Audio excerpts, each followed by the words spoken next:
S'approche Baruch Hashem à grands pas de Chag HaShavuot, la fête durant laquelle on a reçu la Torah. Et il est écrit dans la Torah, Ishamer lecha, pen tishkach et adevarim asher ra'u enecha. Fais très attention à ne jamais oublier ce que tes yeux ont vu.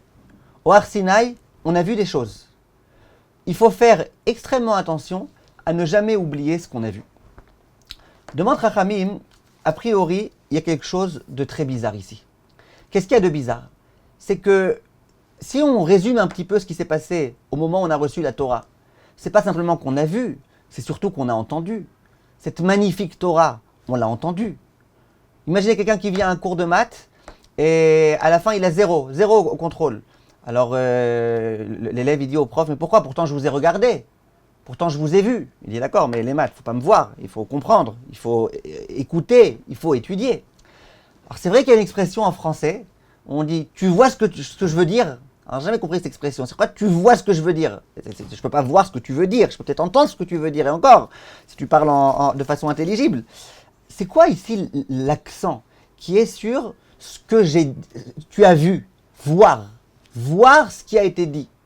Pourquoi c'est tellement important de voir au point que le Ramban dit que c'est un Issour de Horaïta, d'oublier ce qu'il y a eu au moment du Matan Torah.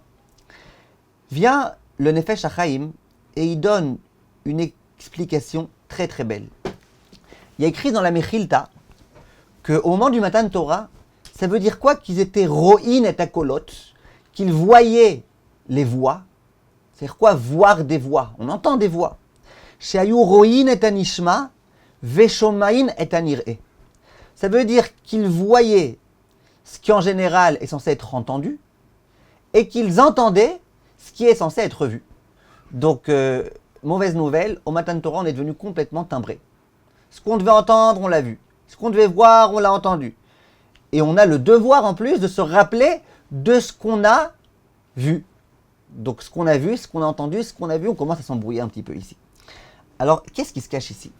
Vient le Nefesh HaChaim et il donne une explication très très très très belle.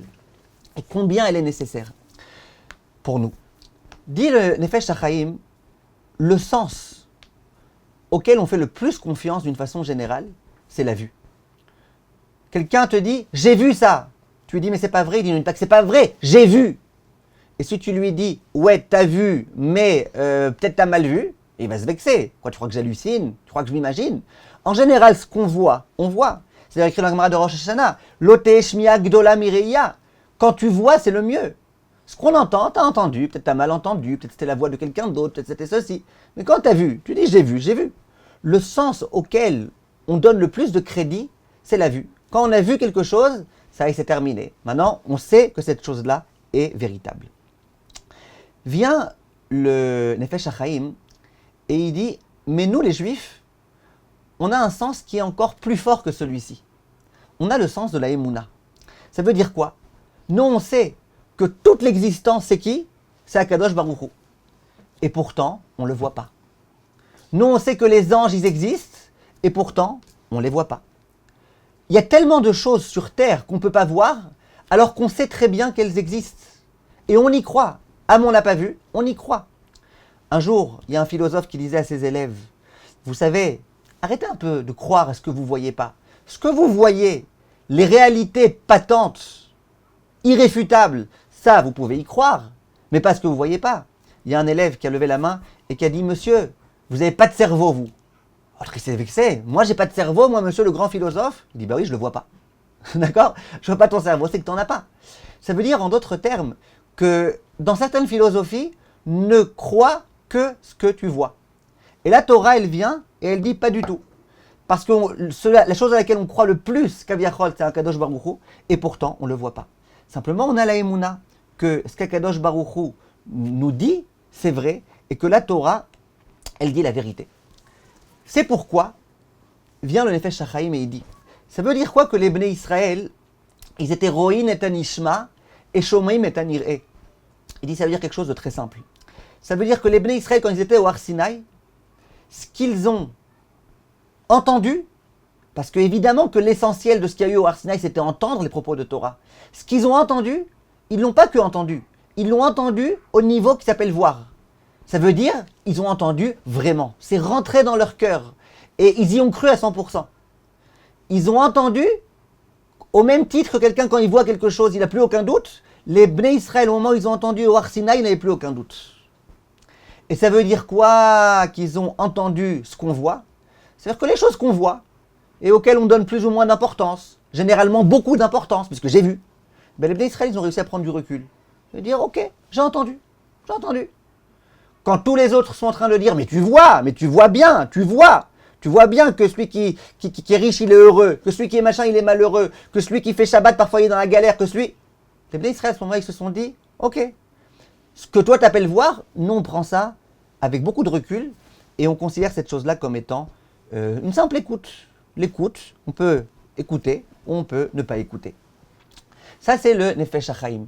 Donc, quand on dit, fais attention dans le Passouk, de ne pas oublier, oublier ce que tes yeux ont vu, en fait, c'est pas ce que nos yeux ont vu qui est important, c'est ce qu'on a entendu. Réponse oui. C'est ce qu'on a entendu, mais qui peut être assimilé à avoir vu, parce qu'on a entendu de façon tellement certaine que pour nous, c'était comme si on avait vu.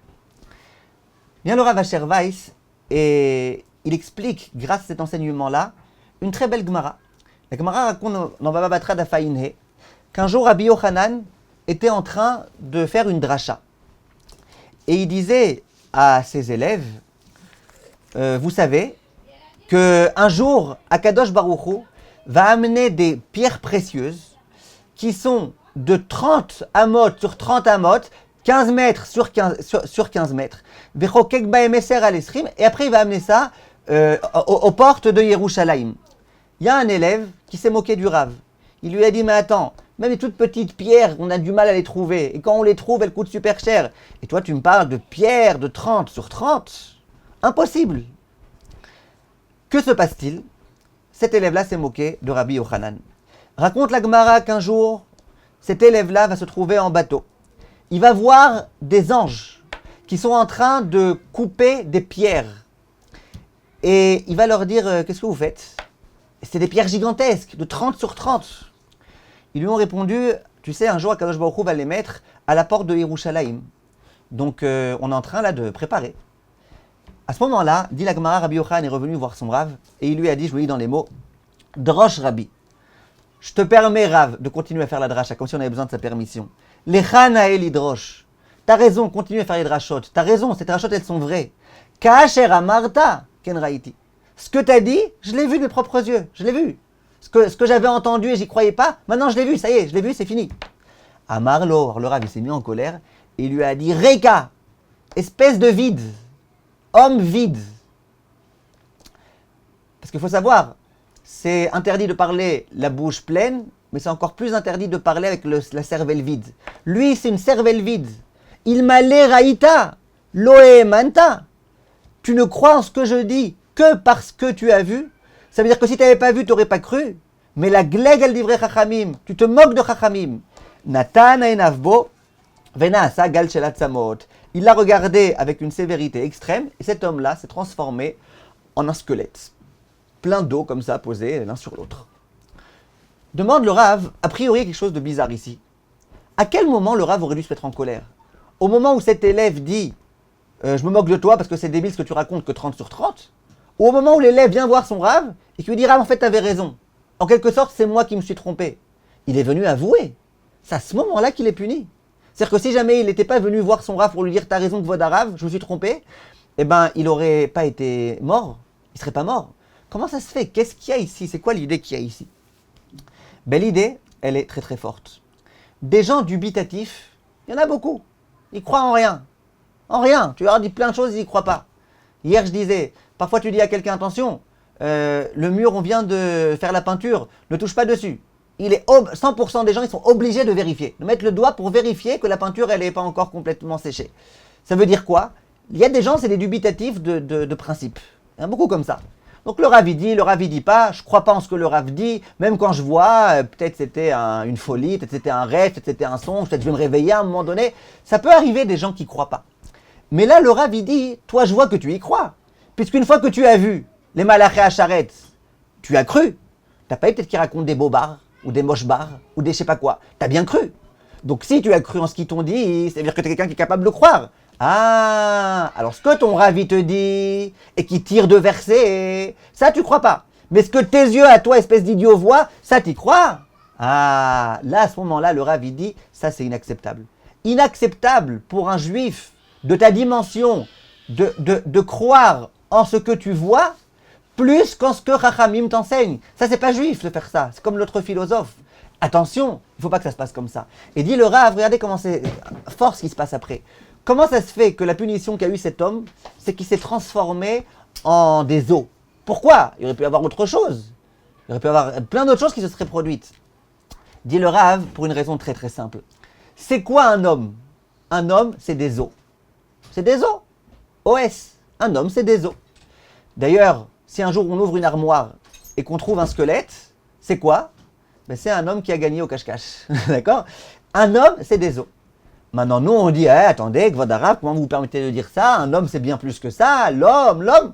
Ok. Pourquoi on est plus que des os? Parce que on a, Baruch Hashem, de la chair. Ça va, les os, la chair, c'est pareil. Qu'est-ce qui fait que l'homme est un homme? C'est qu'il a une âme. Qu'est-ce qui fait qu'un homme est un homme? C'est qu'il a une intelligence, il a un cerveau, il a plein de choses dont il peut se servir. Dis le Rav à cet homme-là, si toi tu crois que à ce que tu vois, eh ben ton cerveau on ne le voit pas, ton âme on ne la voit pas, la seule chose qu'on peut voir c'est ton corps. Or si tu acceptes de croire que ce que tu vois, eh ben voilà, très bien, alors vas-y, deviens ce que tu es vraiment. Si tu ne donnes de crédit qu'à ce que tu vois, alors ton corps aussi devient que ce qu'on peut voir, ça veut dire un corps, ça veut dire rien de plus, et cet homme-là est mort. Donc on voit ici cette idée-là, et c'est ça qu'il lui a dit, Reka, espèce de vide. Si tu donnes de crédit qu'à ce que tu vois, ben toi t'es vide. Puisque t'es vide, t'as rien, dans ton corps t'as rien. Et ça c'est les propos très très sévères que Rabbi Yochanan a voulu dire à son élève. Il y a une Gemara dans la Sechet Brachot Daf Nun Chet, la Gemara raconte que Rav Sheshet, il était Sagé Nehor. Sagé Nehor, c'est-à-dire qu'il était aveugle. Quand on dit Sagé Nehor, ça veut dire qu'il voyait bien. Pour dire il voyait pas, on dit il voyait bien. C'est un peu comme la belle-mère. On aurait aimé dire un autre mot que belle, mais on dit belle-mère.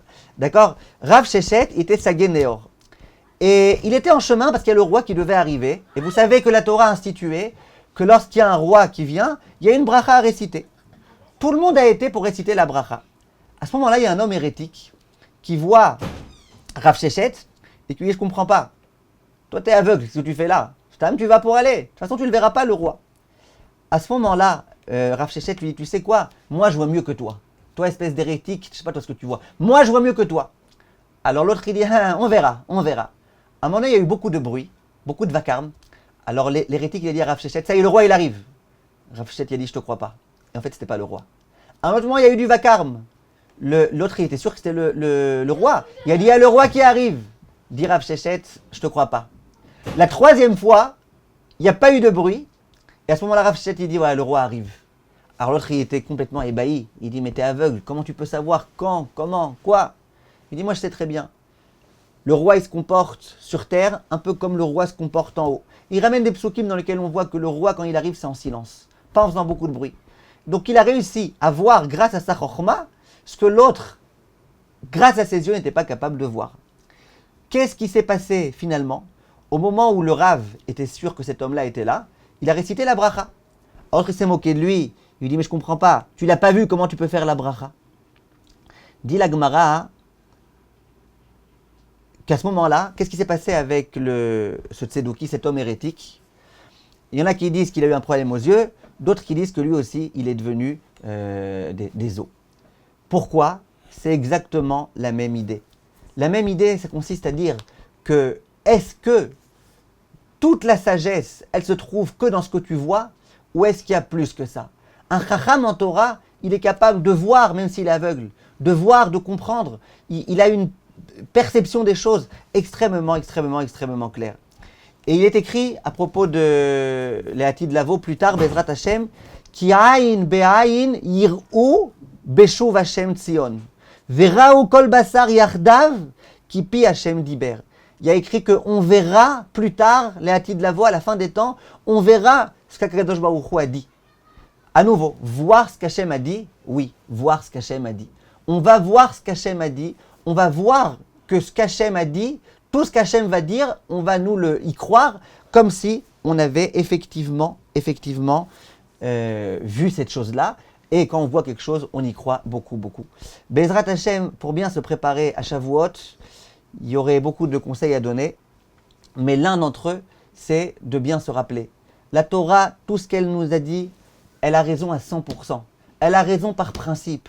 Ce que Chachamim nous disent, ils comprennent mieux que nous, ils voient mieux que nous. Même le Rav Shach avec ses lunettes qui faisaient 15 cm d'épaisseur, il voyait beaucoup, beaucoup, beaucoup mieux que ce que nous on peut voir avec nos lentilles classe comme ça, Playboy. Ça, c'est ce qu'il faut qu'on sache. Donc, Bezrat Hashem, qu'on se prépare bien à recevoir la Torah et qu'on s'habitue, Bezrat Hashem, à comprendre ce que les rabbanim nous disent, ce que la Torah nous dit. C'est ça la vérité, c'est ça la clairvoyance, c'est ça bien voir et bien comprendre. Cette année, on aura quand même un mérite particulier, Bezrat Hashem, peut-être à notre insu.